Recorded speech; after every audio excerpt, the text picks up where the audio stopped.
Welcome back to Cooking for Cancer and Chronic Disease. My name is Angela Zaccanini, registered dietitian, and this is Eric Capozzoli, also a registered dietitian here at Hillman Cancer Center. Today we're going to be bringing you an educational video, not much cooking, but you will see some cooking. Just a little bit. Yeah. If you haven't watched our previous video, it's all on food safety and safe minimal internal temperatures, so watch that one first, because today we're going to show you how to get to the safe minimal internal temperature by using thermometers, and Eric's going to talk to you about what we have here today. So we always talk about food safety with our patients, so we wanted to make it just a couple videos here. Like she said, the last one is going to talk more about washing your fruits and vegetables, washing your hands, your surfaces. But the thermometers we have here today, do you have a thermometer at home? No. Sorry. Why do you put me on the spot? I have to out her. I'm sorry. But so I didn't used to, but it makes cooking, especially if you're new to cooking, much easier. Yeah. I will tell you, because I don't have one, I feel like I cook things to death. Yeah. Because I'm so paranoid that it's undercooked. Right. And if I just had the comfort of having a thermometer and testing it, I would know. Right. So. Yeah. And especially with a young son at home. Right. You want to make sure everything's cooked, for Thanks for the shame. the children. But hey, I had to, people need to know. Yeah. So for Angela here, now we're going to have her show her what we can buy. So we have like your least expensive, which is like the dial oven safe thermometer. I don't know if this one's actually oven safe because of the rubber, but the metal, because this might melt, but this is a dial thermometer. And then a step up from that is the like digital read. And these are, both inexpensive, maybe under $10. And then I have the one that I use that I just purchased. It took me a while because it was probably around $90, a Thermopen, which is a digital read, but it tells you the temperature immediately. So you don't, like this digital one, you put it in, but it still takes a while to get to that proper temperature. Yeah, it'll take a few, maybe up to like 15 seconds at least. Okay. With this is nice because if I have something in an oven, I can just open the oven door and we know like the heat starts to come out, so we want to close it, stick it in easy, and then it's going to tell me the temperature pretty much right away. Okay. And then the last one I have here is a probe thermometer, which is also mine, but I used it whenever I started to cook on the grill a lot more, like bigger pieces of meat. So what it does is you would just stick it in like a probe. It's going to tell you the outside temperature and internal temperature.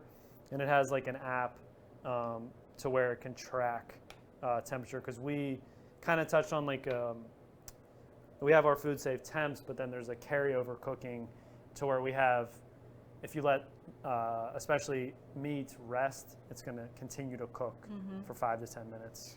How much does one of these run you? So they're on sale, it said, right? I just looked it up. So it was $70. Wow, it's cheaper than this? Yeah. But you wouldn't use this for everyday cooking. Like, we're not going to use it today for our chicken breast. No, I think if you're going to purchase anything, one of these more less expensive ones. Yeah. Or like a Thermopen. Now there's stuff in the middle too. Like I had one, I think it was like $20 from Target, which is like this. It's just not going to tell you the temperature right away. Okay. I just find that it's just so much easier, but it takes the guesswork out of cooking, especially. What I experience. Yeah, especially like a steak. You just put that in, it tells you, right away. So if you want to cook to different things. Now, as far as like your food safe temps, we have chicken breast here today. Yep. Which we did butterfly. Yes. Because it was pretty thick, and we're gonna check that with the thermometer. Just show you how we would do that. With the checking too, if it's something with a bone, you want to stay away from the bone. Yep. And you don't want to touch the pan. Sure. In the thickest part, like you had said. Right, the thickest part. Not touching any surfaces beside the meat itself. Right. Okay. Yeah, so you want to make sure that and if it's something thinner, it can be more difficult. And those things tend to cook fast. And you had mentioned something earlier about the pop-ups, which are usually in the turkey breast for Thanksgiving. And those are a thermometer or temperature gauge that's already in the turkey to make your life easier. Yeah. And when it pops, you know that it's done. However, like you said, yeah, it's super done. It's overcooking it, right? Yeah. It's not that internal temperature that we necessarily want for our poultry, which is 165. which we're going to try to get to today with our chicken breast. Yeah, hopefully. Yeah. All right. Do you want to show them what we're going to do, and then I'll talk a little bit about like the Sure. calibration method. So Eric's going to show you, I guess, now with this particular one, it has a longer, I feel like. Yeah, longer probe, so it's a little easier. What do you need? I was going to get a fork, but I think I can just get in there like that. So the thickest part, See, and it's already overcooked. it's already overcooked. But Wow. see, if I use, so that's obviously food safe, right? But if you use something like one of these, It's the on button here. this guy. So if I use something like this, I don't know if we can see this on. So let's see. Is it reading? Yeah. It is. See, but it's taken. Like it's only at 113 right now, 116. It takes a lot, like that read right immediately, and it was already over the temperature that we necessarily would want. Yeah. See, so like a part here, it's reading 155. Right in here, 150. So I think, you know what? I think I actually pushed it through too far. Really? Yeah, I think I touched the bottom because it is 155. All right, so it actually isn't Isn't at done. the proper temperature? Yeah. So there you go. There you go. See, you got to have that sweet spot. Yeah, so 'Cause it's this only is, at 140. This one's at 145. So like it's going to take that longer time. So it's with this, obviously, his ease is going to come because it's going to cost a little more. Right. But if you're new to cooking, it's the easiest way. Yeah.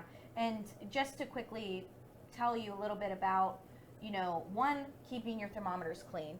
These, especially this one, it's electronic. This one is digital. You can't necessarily submerge it in water or put it in your dishwasher. Right. So you have to clean that probe really well from, you know, one item to the next, again, to practice food safety and to avoid any cross-contamination.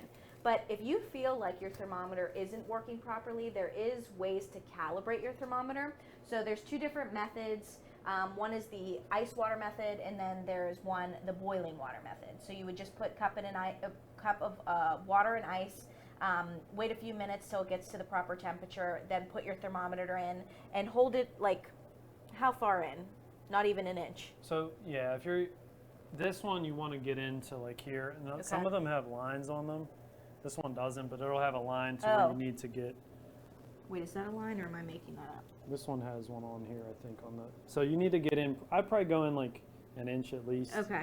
Because you don't want to just put like just the first part in, and it's going to be inaccurate. Okay. So putting that in, for ice water, it would be 32 degrees you want it to read, and then for boiling water, you want it to be the 212 degrees. Now, if you see it's completely improper reading, you may need a new battery. Like this one takes one of those real tiny little batteries. Yeah, most of them, that one does too. Yeah. Or you might have to get a new thermometer. Like this one doesn't even have the dial to adjust it. So once this one doesn't read properly, you just Yeah. gotta pitch it. Yeah. I mean, like you said, these are cost effective. If you need to purchase a new one, typically it's something within budget. Now these guys, Yeah, I mean, they should technically last. It just depends, you know, Yeah. whatever, how much you're using it, or, you know, storage, and make sure you're washing them, cleaning them properly, and all that stuff.